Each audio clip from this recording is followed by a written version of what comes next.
trên núi, núi Siêu Phân. Vì sao con lại muốn lên núi? Dạ, núi đẹp. Sao lại có nhà đấy?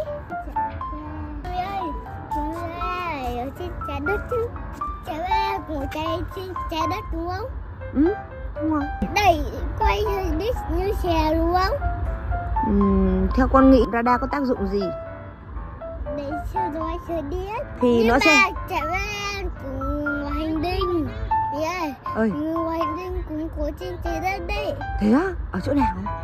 Đi bay nhưng mà cái radar của người hành tinh thì xem con người đâu ấy.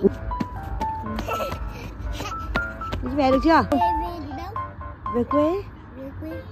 Ôi, ở trên đây chơi luôn đi. Thế bây giờ đứng đây hít thở đi.